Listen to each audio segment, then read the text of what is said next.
Okay, this is the 16th lecture, and till now we have seen that what different type A meso-ionic molecules are present, their methods of synthesis, as well as what different types of chemical reactivities they exhibit. And now it is time to talk about the first type B meso-ionic molecule. The name which you can read from here is what it is, the 1,2-diazolium 4-ammonide. And regarding the nomenclature of this molecule, we know that it is a symmetrical type of molecule. I can draw a symmetrical axis here in this way, such that the numbering can start from any of these nitrogen atoms. Let us say it is starting from this one here, such that this nitrogen will be getting number 2, followed by number 3 for this carbon atom, and finally 4 will come to this carbon atom here, right? Such that I can say here that the first position and the second position, they are having nitrogen atoms, so we will be calling it as a 1,2-diazolium, and on 4, instead of a single bond oxygen negative, olate, what we are having right now is a single bond nitrogen negative, which we know that it is what it is, an ammonite type of group, right? So that the final name of this molecule will become 1,2-diazolium 4-ammonide, right? And of course, we can always draw an equivalent structure for our meso-ionic molecule in this way, keeping two double bonds here, the first one at this position, the second one at this position, such that now a positive charge will appear on this nitrogen atom, right? And moreover, we know that in the very beginning of these meso-ionic molecules, we have seen that the basic chemistry of the type B meso-ionics is what, that they can undergo ring opening, resulting in the formation of a second type of valence tautomer in this way, right? So let me give you some idea here that how it is happening. These electrons are shifting from here to here in between the carbon and the nitrogen bond, shifting the pi electrons onto this side in this way, and then the cleavage of this nitrogen-nitrogen bond is taking place, sending the two electrons of the sigma bond onto the nitrogen atom and dispersing this positive charge here, right?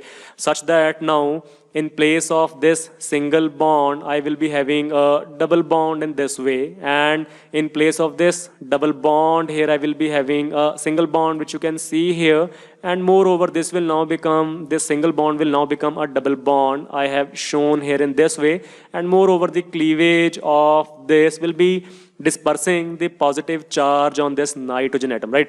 Such that we will be having the second valence tautomer for this equivalent structure, which is there for our meso-ionic molecule, that is 1,2-diazolium 4-ammonide, right?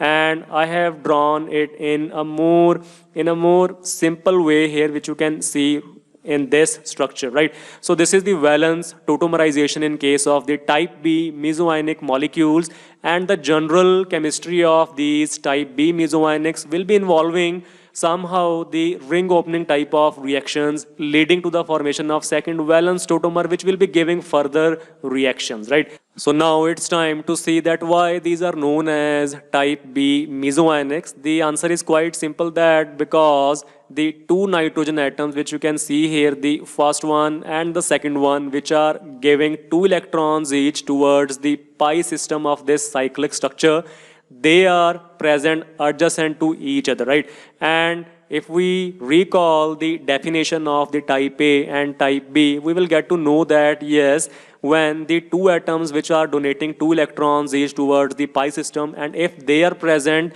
adjacent to each other, they are known as the type B meso-ionic molecules, right?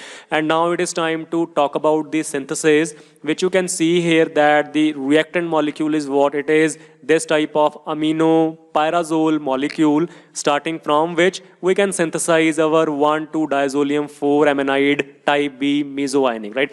And here is the first step, which is what it is, the reaction with this methane sulfonyl chloride, and this step is known as the methylation type of reaction, right? And now what is happening here is that these electron pair of this nitrogen atom is attacking on this sulfur atom here, because this is having a partial positive charge because it is attached to two oxygen atoms which are electronegative, and one chlorine here on this side that is also electronegative in nature, right? And moreover, this nitrogen here was having partial negative charge, so it was nothing, it was basically a simple nucleophilic electrophilic type of interaction.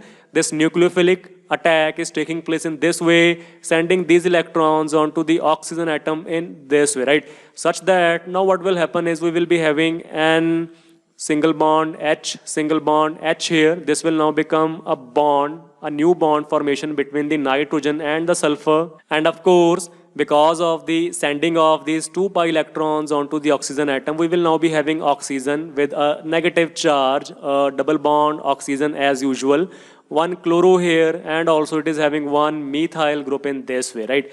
And when the reorganization of the electrons will take place, what will happen is that these electrons will once again shift here, and because we are having a good leaving group here in this system, the Cl negative will be going out of the system, which you can see over here, right? And this will once again become a sulfur double bond oxygen, which you can see here. And definitely because the nitrogen, after the attack on this sulfur, I mean this nitrogen here is forming 4 bonds, so definitely we need to put a positive charge here, which you can also see over here, right? And because it is electronegative in nature, so as soon as this intermediate is formed here, it will be releasing one H positive ion, such that the positive charge here on this nitrogen atom can be neutralized, right? And we will be getting an intermediate something like this here, right? And now it's time to understand that why out of this nitrogen, this one here, as well as this here, what is the reason behind the regioselectivity, and why only this nitrogen lone pairs are attacking on this electrophilic site here and they are not involved in any kind of reaction. The reason is that because this nitrogen atom here, I mean this one, the 2 electrons here of this nitrogen, they are involved in the aromatic sextet of this 5-membered cyclic structure, right? So basically because they are involved in aromaticity, so there is no way that they will be attacking or they will be carrying out some sort of nucleophilic reaction on any electrophilic site, right? Because with that, the aromatic structure here will get disturbed, right? And it won't be a stable type of move. Okay, so after that, we are now left with this nitrogen atom here as well as this one here. Okay, so because this nitrogen is sp3 hybridized and it is less electronegative, so the donation of the electrons is quite easy, and due to this, it will be having more possibility to attack on the electrophilic side, that is the sulfur atom, right? Instead, this nitrogen here, which is sp2 hybridized, is relatively more electronegative as compared to this nitrogen atom here. So the electron donation will not be that easy, and this is the reason why instead of this nitrogen atom, it is this one here which is attacking on our methane sulfonin chloride, leading to the formation of this thing and finally this type of intermediate. And now let us see that how this intermediate will further be giving the reactions leading to the formation of our required 1,2-diazolium 4-ammonide meso-ionic molecule.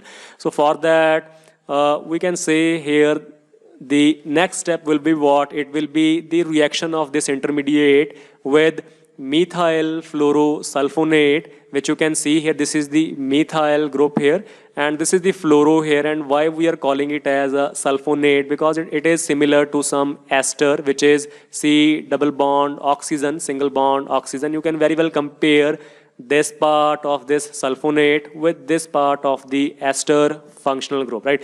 So we will be calling such kind of functional groups as the sulfonates.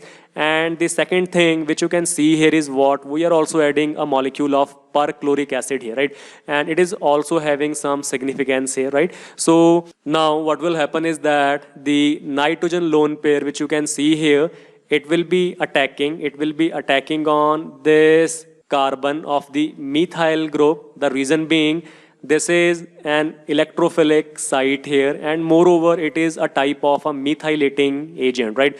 And this is all happening because of the attack of this nitrogen when it will take place on this methyl group, and the electrons will shift onto this oxygen atom, resulting in the formation of oxygen negative, single bond, sulfur, double bond, oxygen, and the fluorine as such. So this negative charge after the cleavage of this methyl and the oxygen bond, it is actually resonance stabilized here in this way, right? So that it acts as a very good source of methyl, or we used to call them as the methylating agents, right? So basically, in going from this side of the reaction to this side, what is happening is nothing but the methylation, right? So using this type of methylating agent, which is the methyl fluorosulfonate, so what will happen is the nitrogen atom here will be methylated in this way here, right? And after that, you can see here that instead of the oxygen negative, sulfur, double bond, oxygen, fluorine, I am in this species here. In this product, the counter ion is what it is, ClO4 negative, the perchlorate ion, and it is not this ion here. This means what? That when this intermediate will be formed here, it will further be reacting with this perchloric acid, and how that reaction will be possible, I have shown here that because after the cleavage of this oxygen and the carbon of the methyl bond, what will happen is that it will be resulting in the formation of oxygen negative, sulfur, double bond, oxygen, and fluorine here, such that it will be abstracting one H positive ion from this perchloric acid, resulting in the formation of what? This type of structure, which is OH here instead of O negative. And of course, ClO4 negative will be the result here, right? And now this will be acting as the counter ion for this positive charge, which is there on this nitrogen atom, right? And now we cannot call it as a meso-ionic molecule, because by definition, the meso-ionics are what? They are a type of internal salts, right? And you can see here that the nitrogen positive charge here is being stabilized, or it is being neutralized by an external type of counter ion here. So better we will be calling it as an external salt, right? So till now, the synthesis of our meso-ionic is not complete, because we have not obtained an internal salt. It is what? It is an external type of salt, and it is definitely not our meso-ionic molecule, right? So now we are left with the last step, in which we will try to convert this external salt into an internal salt, so that we can call it as a meso-ionic molecule, right? And here you can see that I have drawn the equivalent structure for this type of structure here. What I have done is that I have delocalized the positive charge here over the whole of the ring, so that I can show it in this way. I mean, positive charge present in this circle, right?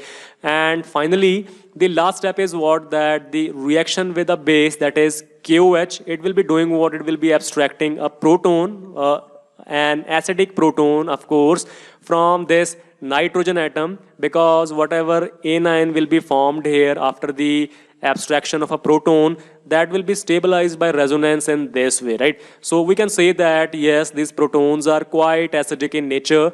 So what will happen is that OH negative ions from here, this is the K positive, so this will be abstracting one H positive ion, leading to the formation of water, which you can see here, it will be going out of the system.